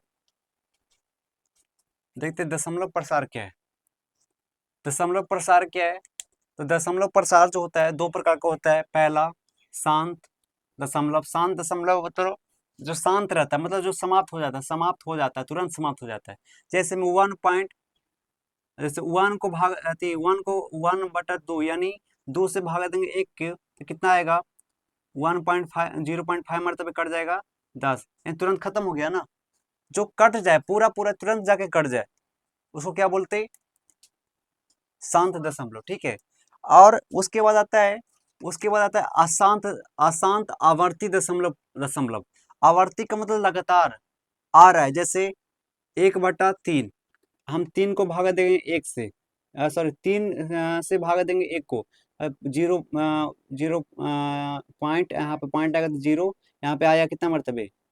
3 मरतबे 9, फिर आ गया यहाँ पे, फिर 10 आ जाएगा, तो ही ना आ जाएगा, 3 3 3 आ जाएगा ना, यानी 3 पर रेकरिंग, 3 पर रिकरिंग का मतलब 3 लगातार आते रहेगा, उसको बोलेंगे कभी खत्म ही नहीं हो रहा। क्या हो रहा है? खत्म हो रहा है नहीं, उसको बोलेगा अशांत दशमलव प्रसार या फिर अशांत आवर्ती दशमलव। सुन में रहा ना, अशांत आवर्ती दशमलव, इस तरीके से। उसके बाद आता है पी बटा क्यू का दशमलव प्रशांत शांत कब होगा, यानी कोई पी बटा क्यू के रूप में है, उसका दशमलव शांत कब होगा, दशमलव प्रसार शांत कब होगा, समझ रहा ना, कब होगा। तो बताए थे 9th में कि यदि क्यू जो होगा, जैसे मान लीजिए कि यहाँ पे रहता है 2/8, क्या रहेगा 2/8, तो हम कह सकते हैं कि यदि क्यू क्यू कितना है 8 है, सरल रूप में, सरल का मतलब आसान, किस रूप में, उसका गुणनखंड केवल 2 या 5 हो, केवल 2 या 5 हो या फिर दोनों हो, समझ रहा ना। तो बताओ 8 का जो गुणनखंड होता है उसमें 2 है ना, 2 है, 5 नहीं है, कोई दिक्कत नहीं, लेकिन 2 है ना, तो ये क्या हो जाएगा, शांत है, क्या शांत है, शांत है। काट के देखो तो कटता है कि नहीं कटता है, 8 से भागा देंगे 2 में ना, क्या मरतबे हैं, क्या बोल रहे हैं? हाँ तो वही बोल रहे हैं कि यहाँ पे जीरो लगाएंगे, यहाँ पे पॉइंट जीरो आ जाएगा ना, क्या मरतबे 8 दिन 16 लग जाएगा ना, 8 24 से ज्यादा हो जाएगा, 8 दिन 2 मरतबे 16, यहाँ पे कितना जाएगा 4 आएगा ना, फिर जीरो बैठ जाएगा, 8 पचे कट गया ना। तो 8 जो है, 8 में क्या है, 2 इंटू 2 है ना, तो 2 4 4 दूनी 8। तो क्यू का गुणनखंड, क्यू का गुणनखंड 2 हो या 5 हो, या 2 और 5 दोनों हो सकता है, जिसमें 2 का गुणनखंड हो और 5 का भी हो या फिर दोनों हो, वो समझो पी बटा क्यू क्या है, शांत है, क्या है, शांत। समझ में आ रहा ना। अब जैसे हम लिखे 5/7, तो बताओ 7 में 2 कभी आता है, 5 आएगा या शांत होगा, समझ में आ रहा ना। लेकिन हम यहाँ लिखे 10/15, कितना लिखे 15, 15 में 2 आता है, 5 आता है ना, कट जाएगा, ये क्या शांत है, शांत हो जाएगा, यानी कट जाएगा तुरंत, मतलब समाप्त हो जाएगा, बात समझ में आ रहा है ना। तो इस तरीके से हम देख सकते हैं। चलो, और ऐसे चेक किया जाता है, जिसे एग्जाम में आएगा बहुत लंबा लंबा आएगा, उसको देखना कि 2 और 5 का गुणनखंड है या नहीं है, उसमें 2 से कट रहा है या फिर 5 से कट रहा है, तो समझो को वो शांत है, कट जाएगा आगे, समझ में आ रहा है ऐसे। तो अशांत में देखो, क्या शांत में देखो 1/8, 1/8, 8 का गुणन, 8 में 2 है ना, तो शांत हो जाएगा। 1/7, 7 में 2 है या 5 है, नहीं कटेगा, अशांत हो जाएगा, अशांत आवर्ती। उसके बाद देखना यहाँ पे बहुत जरूरी फैक्ट, बहुत जरूरी फैक्ट, ठीक है, इसको याद करना, देखना ध्यान से। दो जो है एकमात्र इवन प्राइम नंबर है, समझ में रहा ना, दो है, दो एकमात्र इवन प्राइम नंबर है, दो ही है सिर्फ, समझ में रहा ना। उसके बाद उसके बाद दूसरा पॉइंट, दूसरा पॉइंट यहाँ पे, हर परिमेय संख्या वास्तविक संख्या है, फिर उसके बाद हर अपरिमेय संख्या वास्तविक संख्या है, बताए ना। पाई जो है अपरिमेय संख्या है, √2 जो है क्या है, अपरिमेय संख्या। ये सब याद रखना, ऑब्जेक्टिव में आ सकता है, बात समझ में आ रहा है। चलो, उसके बाद है सह अभाज्य संख्या। हमने अब इसके पहले क्या पढ़ा, अभाज्य संख्या जो एक और स्वयं से कट सकता है, लेकिन यह है सह अभाज्य संख्या। इसको क्या बोल सकते हैं, जिन दो संख्याओं का एचसीएफ एक हो। सहअभाज्य का मतलब दो संख्याओं का एचसीएफ कितना हो, एक। जैसे में 8 और 15 का एचसीएफ कितना होगा, ध्यान देना, 8 और 15 के एचसीएफ काटो तो देखो तो बी है छोटा तो छोटा हो जाएगा, उसके बाद 15 बड़ा तो 15, यहाँ कितना मतलब काटेगा, एक मरतबे 8, कितना बचेगा 7, फिर यहाँ आ जाएगा ना, देखना एक आता है कि नहीं, एक आता है कि नहीं आता है। उसके बाद के मरतबे, एक मरतबे 7, कितना बचेगा, एक बचेगा ना, 7, 7 मतलब कट जाएगा ना, एक आया ना। दो संख्याओं का एचसीएफ क्या हो, एक हो, सो क्या बोलते हैं, सह अभाज्य संख्या, बात समझ आ गया। अब देखना, अब है अभाज्य गुणनखंड, अभाज्य गुणनखंड, अभाज्य गुणनखंड। 36, 36 को कैसे कर सकते हैं, 2 × 2, 2 की पावर 2 मतलब 2 दूनी 4 इंटू 3 तिया 9, यानी 4 में 9 से करोगे तो कितना होगा, 9 चौको 36 आ जाएगा ना, ऐसे। 72 को, ये जो है आप, ये 2 की पावर 2 मतलब 2 × 2 है, गुना फिर 3 के पावर 2 यानी 3 गुना 2 है। 3 3 2 4 9 9 चौको 36 आ गया ना। 72 को इसी किया गया है। 2 के पावर 3 यानी 2 गुना 2 है, गुना 3 के पावर 2 है यानी 3 गुना 2 है, तो 2 दूनी 4 4 दूनी 8 8 तीन तीन तिहाई 9, तो 9 8 72 आ गया ना। क्या है? आभाज्य गुणनखंड। बात समझ में आ रहा है? चलो, आभाज्य गुणनखंड का मतलब ध्यान देना। आभाज्य गुणनखंड का मतलब, अभाज्य क्या बताते हैं? अभाज्य संख्या क्या है? जो अपने और स्वयं, एक और स्वयं से कटे। तो दो क्या है? दो क्या है? दो से खुद से कटता है और एक से कटता है। तीन क्या है? खुद से या तीन से कटता है। तो यही आभाज्य गुणनखंड है। लेकिन यहाँ पे 4 आ जाता, क्या आ जाता? 4 हम लिख सकते थे ना, 4 इंटू 3, 4 इंटू 3 के पावर 2।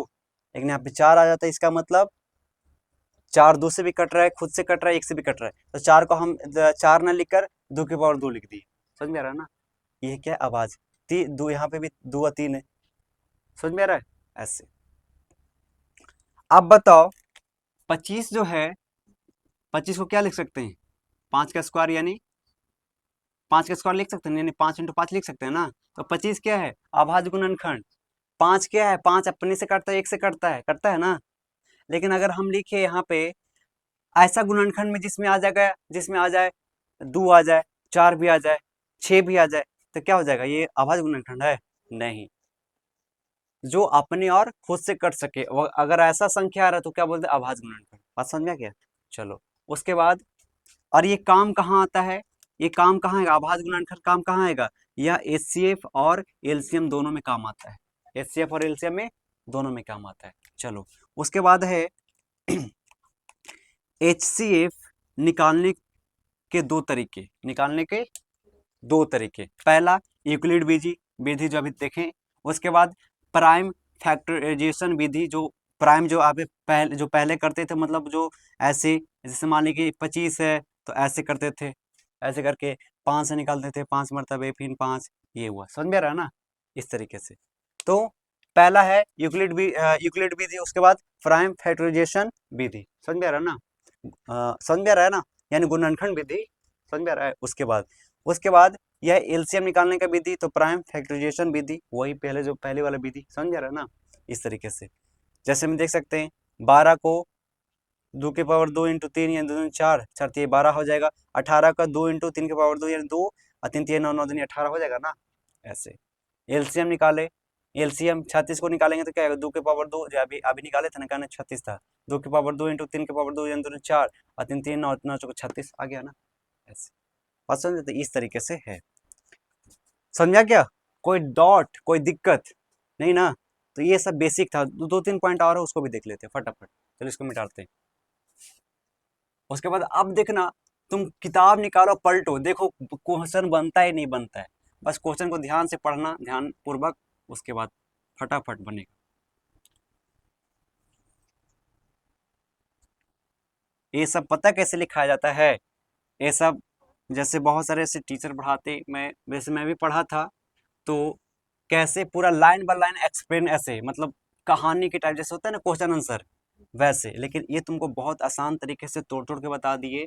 1.1 से लेकर 1.4 तक निकालो किताब, सब बन जाएगा। ठीक है?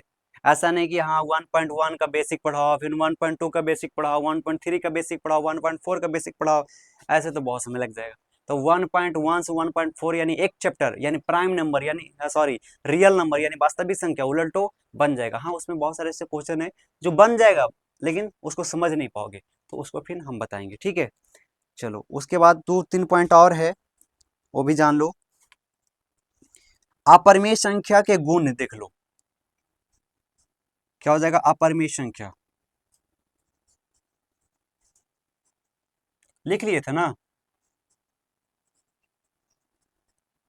संख्या के गुण, अपरिमेय संख्या का गुण क्या क्या है भाई, ये भी देख लेते हैं। तो अपरिमेय संख्या गुण होगा दशमलव अशांत होता है। दशमलव क्या होगा? दशमलव अशांत होता है। उसके बाद क्या हो जाएगा? पहला पॉइंट। दूसरा, अनावर्ती होता है, अनावर्ती होता है।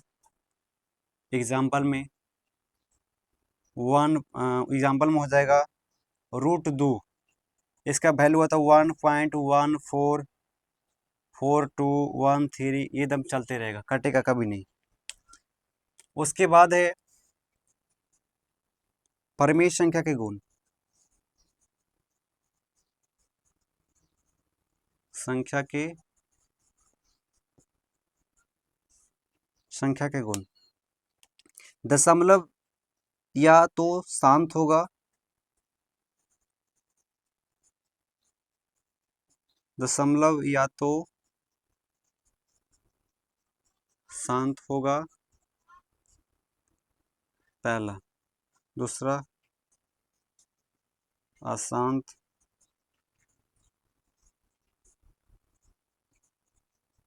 अशांत आवर्ती होगा। चलो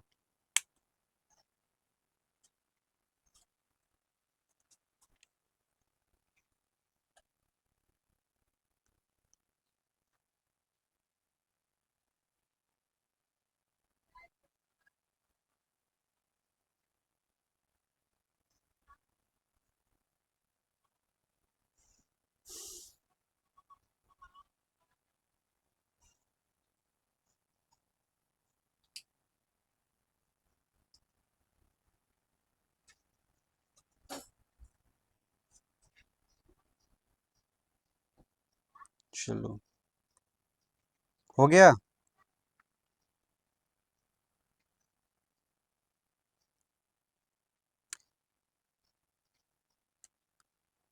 चलो अब हो गया खत्म आपका। अब क्या हो गया खत्म, यहीं तक। अब जो क्वेश्चन में बहुत सारे पॉइंट आएंगे, जैसे आएंगे कि जो √2 है क्या है, अपरिमेय संख्या ना, अपरिमेय संख्या। तो प्रूव करो कि √2 परिमेय संख्या है।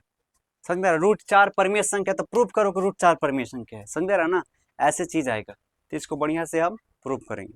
तो ये था आपका बेसिक, क्या था बेसिक, इससे ज्यादा बेसिक नहीं है। ठीक है, थोड़ा बहुत रह भी जाए तो उसको ध्यान मत दो, बेसिक यही है। समझ में आ रहा ना? अब जैसे मैं बस एक सवाल बताऊंगा, सिर्फ एक सवाल, 1.1 का एक सवाल, 1 पॉइंट एक्सरसाइज 1.1 का पहला सवाल, क्वेश्चन नंबर 1 है, निम्नलिखित संख्याओं का एचसीएफ ज्ञात करने के लिए यूक्लिड विभाजन एल्गोरिथम का प्रयोग कीजिए। यानी 135 और 225, 135 और 225, तो कैसे निकालोगे? कैसे निकालोगे? पहले बढ़िया से लिखना है, अभी थोड़ा सा बता रहे शॉर्ट में, जब बढ़िया से पढ़ाएंगे तो उसको बता देंगे। ऐसे लिखना है, क्या लिखोगे? ऐसे, ऐसे लिख दोगे। ए बराबर कितना हो जाएगा, बड़ा वाला 225, और बी बराबर 135, और हम बताएं कि क्या हो जाएगा, ऐसे होता है ना, बी को ऐसे ए को बी से ऐसे ऐसे करते हैं, तो ए कितना, बी कितना है 135, इधर हो जाना। उसके बाद ए कितना है 225, अब जो आएगा उतना कर लोगे, एचसीएफ आएगा वो निकाल लोगे। के मरतबे, कितना मरतबे, ये 270 आएगा, तो 270 तो है नहीं, एक मरतबे 135, जीरो, इसमें बच गया 12, 12 में से 3 गया 9, इसमें बच गया, कट गया। उसके बाद फिर यहाँ से आएगा 180 आएगा, नहीं कटेगा, 90 मरतबे, कितना मरतबे कहते 45 आ जाएगा, फिर आएगा 90, 2 मरतबे 90, कट गया, HCF 45। ऐसे ये तो ऐसे निकाल दिया ना शॉर्ट में, इसको बढ़िया से लिखा जाता है, हिंदी हिंदी का, हाँ इसका इतना तुम बनाए ना, 135 से इतना में दिए तो इतना आया, तो इसको लिखा जाता है। फिर यहाँ से इतना में किए तो सूत्र नहीं बताया, तो वैसे लिखा जाता है, फिर इतना से ऐसे किए तो ऐसे करके लिखा जाता है, फिर लास्ट में लिखा जाता है कि ये दोनों का एचसीएफ इतना इतना ऐसा है, ऐसे लिख कर ऐसे होता है। समझ रहा है ना? ऐसे तो इस तरीके से बना सकते, सब यही से मिलेगा, सब ऐसे ही मिलेगा। तो कल हम शुरू करेंगे एक्सरसाइज 1.1 से लेकर 1.4 को समाप्त करेंगे। ठीक है, मुश्किल से 1.1 से लेकर 1.4 तक कल आपका बीटीबीसी जो बुक है उसमें 20 क्वेश्चन होगा, 20 से 25 क्वेश्चन होगा पूरे मिलाकर, ठीक है, 20 से 25 क्वेश्चन होगा। उसको कल के क्लास में डे 2 में ये खत्म कर दिया जाएगा, यानी 2 दिन में एक चैप्टर खत्म। समझ में आ गया ना। और कितना है आपका, है 14-15 चैप्टर है। समझो कि अगर भैया तुम बढ़िया से पढ़ लोगे ना, तो ये जो जो बुक है आपका, जो किताब है, 1 महीना का है। बढ़िया से अगर पढ़ लोगे तो 1 महीना से 1.5 महीना, या तुम 2 महीना ले लो, कितना, 2 महीना। तो 2 महीना का है, ये खत्म हो जाएगा, आपका बुक खत्म हो जाएगा। अगर फास्ट बनाना चाहते हो तो 1 महीना में खत्म हो जाएगा, ठीक है। अगर डेली क्लास चला तो 1 महीना में समाप्त। तो ये था आपका बेसिक। और इस तरीके से आप किताब उलटो और देखो बनाकर बनता है नहीं बनता है, कोशिश करो, क्वेश्चन पढ़ो, बढ़िया से पढ़ो, बनेगा। और नहीं बनता है तो पीछे पलट दो, थोड़ा सा हेल्प दिया रहता है, उसको उसको समझो, देखो बनता है तो बनाओ, नहीं तो फिर हम ऐसे बताएंगे, ठीक है। क्लास में तो है ही। चलो, तो आज का क्लास यही समाप्त करते हैं। मुझे उम्मीद है कि आप सबको अच्छा लगा होगा, हर तरीके से जो आपने पढ़ा बेसिक चीज। क्योंकि देखो मैं लिखाऊंगा ऐसे नोट्स से, ठीक है, मेरे पास नोट्स है बढ़िया से, ताकि एक एक चीज ना छूटे। ऐसे क्या होता है कि जैसे मुंह जबानी ऐसे जब पढ़ाने के लिए तो पढ़ा सकते हैं, लेकिन क्या क्या होता है, डर होता है, क्या होता है, डर होता है कि अगर कुछ सवाल छूट गया, कुछ चीजें छूट गई और वो एग्जाम में आ जाए, बच्चे नहीं बना पाएंगे, तो ऐसे, ठीक है। बाकी चीजें ऐसे है यहाँ पे, आपको कोई दिक्कत नहीं हो, कोई डाउट नहीं होगा।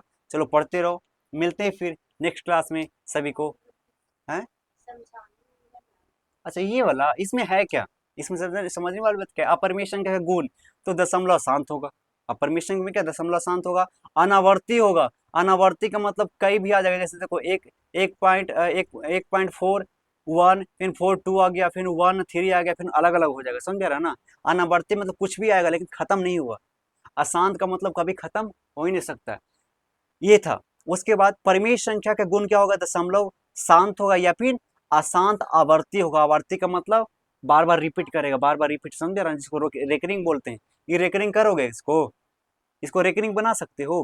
क्यों नहीं बना सकते हो, क्योंकि 4 भी आ रहा है, 1 भी आ रहा है, फिर 4 के बाद 2 आ गया, फिर 1 आ गया, समझ में आ रहा है ना, फिर 3 आ रहा है। तो समझ ही नहीं आ रहा है, इस पे रेकरिंग नहीं लगा सकते, इस पे रेकरिंग नहीं लगा सकते। हाँ, और भी देखा जा सकता है कि अगर यहाँ तक आया उसके बाद फिर यही आ रहा है तब देखा जा सकता है, लेकिन इसको हम हटा दो, इसको रेकरिंग लगा ही नहीं सकते। लेकिन आवर्ती में रेकरिंग लगा सकते हैं, ठीक है। चलो, 1 2 आ रहा है, फिर 1 2 आएगा, फिर 1 2 आएगा, फिर 1 2 आएगा, समझ में आ रहा है ना। तो परिमेय संख्या का गुण क्या होता है, चाहे तो शांत हो जाएगा, चाहे तो अशांत आवर्ती होगा। लेकिन अपरिमेय संख्या का गुण क्या होगा, अशांत होगा या फिर अनावर्ती होगा। क्या होगा, अनावर्ती। समझ गया क्या ना, ये इसमें समझाने वाली कोई बात नहीं। अब यहाँ तक बेसिक खत्म हो गया। और जब एक्सरसाइज पढ़ाएंगे 1.1, तो उसमें भी देखेंगे कुछ कुछ है, तो उसको भी बताते चलेंगे, ठीक है। उसको भी बताते चलेंगे। 1.2 बताएंगे, उसको भी थोड़ा सा कुछ कुछ बेसिक होगा, उसको भी बताते चलेंगे, क्योंकि चैप्टर का तो बेसिक बताएंगे ना, एक्सरसाइज उसका तो बेसिक बताएंगे। ये पूरे ऑल ओवर चैप्टर का था। ये जो ऑल ओवर मतलब जो पहला अध्याय है, जिसका नाम है रियल नंबर यानी वास्तविक संख्या, ये इसका बेसिक था। लेकिन आपका एक्सरसाइज जब बताएंगे, प्रश्नावली बताएंगे 1.1 1.2 1.3 1.4, उसके अनुसार भी बेसिक होता है, उसको भी बताएंगे। चलो, तो वो हम क्लास में बताएंगे। अभी तक यहीं यहीं तक रखते हैं। उसके बाद मुझे उम्मीद करते हैं थोड़ा सा बोलना ज़्यादा हो गया और थोड़ा सा लंबा क्लास भी हो गया, कोई बात नहीं, मज़ा आएगा पढ़ने में, पढ़ो देखो। उसके बाद फिर मिलते हैं नेक्स्ट क्लास में सभी को। जय हिंद। गला भी शुक्र है। चलो ठीक है, समझ में आ गया ना। चलो।